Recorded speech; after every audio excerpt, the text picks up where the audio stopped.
Le coton contribue pour environ 60% aux recettes d'exportation du Burkina Faso et fait vivre directement ou indirectement près de 3 millions de personnes. Les rendements du coton, qui avaient pratiquement doublé entre 1960 et 1980, ont peu progressé.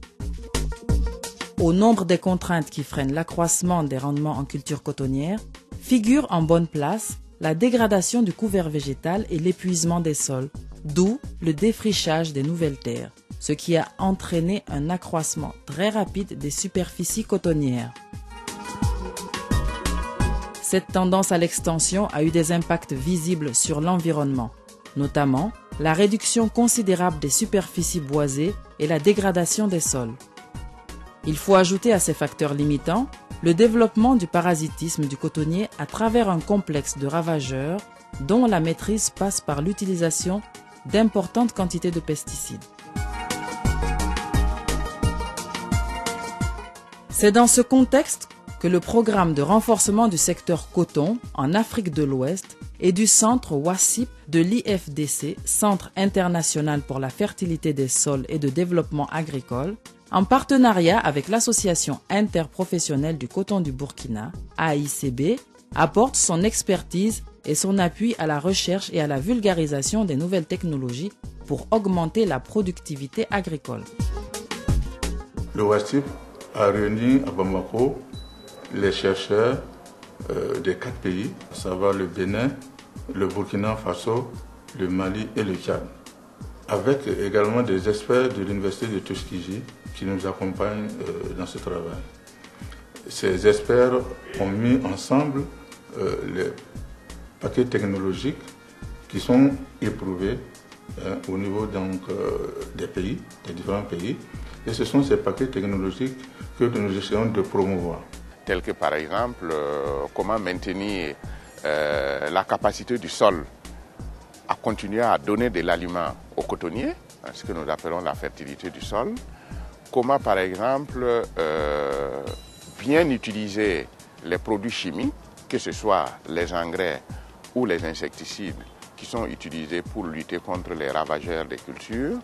Pas seulement au niveau de la production, c'est sur toute la chaîne, mais c'est aussi permettre à ceux qui sont un peu à la fin de la chaîne, c'est-à-dire qui utilisent les produits issus du coton, tels que les graines, tels que la fibre, leur permettre de faire une meilleure utilisation de tout cela pour que les acteurs de la filière aient plus d'argent.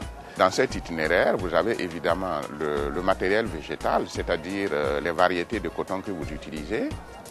Vous avez également la façon de travailler le sol avant de planter le coton. Vous avez la façon de planter le coton, par exemple la densité, le semis en ligne. Vous avez les opérations culturelles qu'il faut conduire pour entretenir le cotonnier, à savoir par exemple l'épandage d'engrais, le désherbage, les traitements insecticides pour lutter contre les ravageurs. Et vous avez aussi la récolte, la date de récolte, le conditionnement. C'est tout ce processus-là qui permet à un cotonculteur de produire du bon coton, qui lui rapporte de l'argent. C'est ce que nous appelons l'itinéraire technique.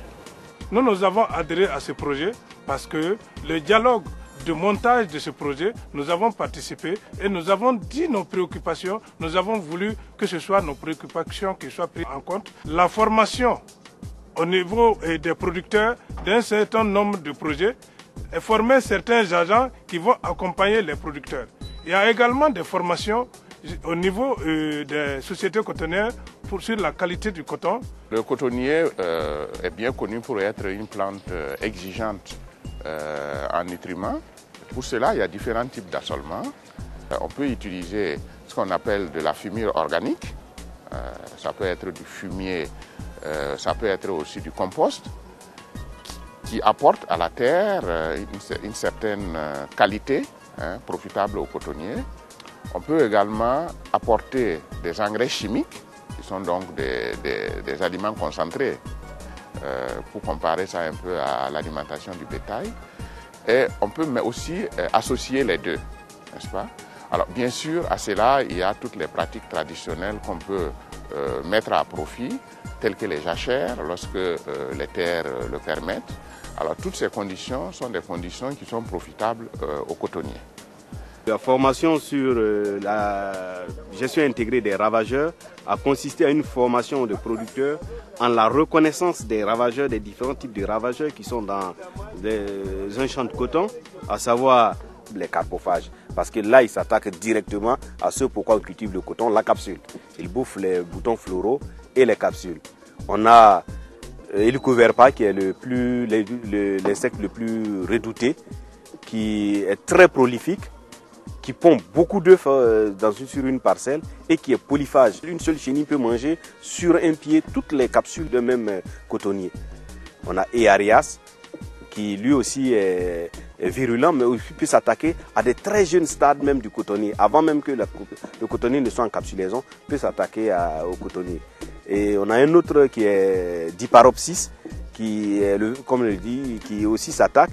Lui est beaucoup plus redoutable en ce sens que il se loge, il vit à l'intérieur de la capsule. L'adulte pond l'œuf en dehors. La jeune chenille pénètre la capsule et se développe entièrement en dehors de la capsule, si bien que son traitement est difficile. Le deuxième groupe de ravageurs qui s'attaquent aux cotonniers sont les phylophages, qui s'attaquent aux feuilles essentiellement. On a Silepte, qui est la chenille enrouleuse des feuilles. Très souvent, on l'appelle la faiseuse de cigarettes parce qu'elle enroule les feuilles telle une cigarette.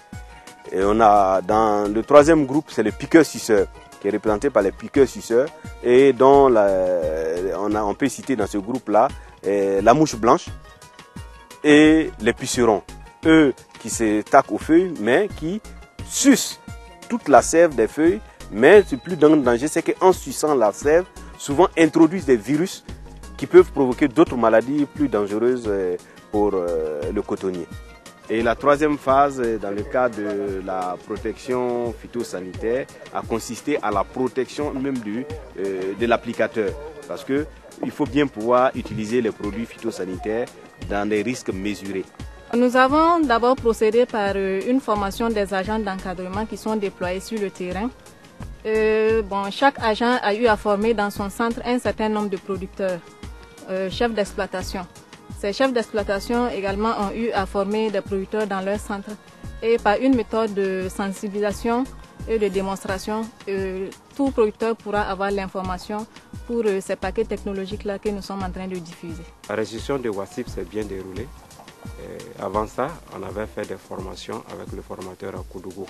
Et chaque agent ici devait former 100 producteurs.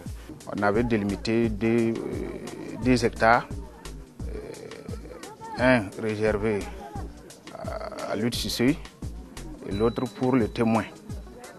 On fait des sous-groupes de 25 producteurs pour faire des visites commentées sur ces parcelles-là. Donc, à chaque semaine, on programme avec les responsables de l'exploitation en question et tous les 25 membres venaient faire la visite sur le champ. Le projet a consisté à choisir 2 parcelles, dont une parcelle test et une parcelle témoin. Wassip pour nous a consisté à la reconnaissance des ravageurs du coton. Nous avons reçu une formation qui concernait l'identification des ravageurs, comment les combattre dans les champs. Nous avons pu identifier 3 types, les chenilles qui s'attaquent aux feuilles, les chenilles qui s'attaquent aux capsules et les chenilles qui sucent la sève du cotonnier.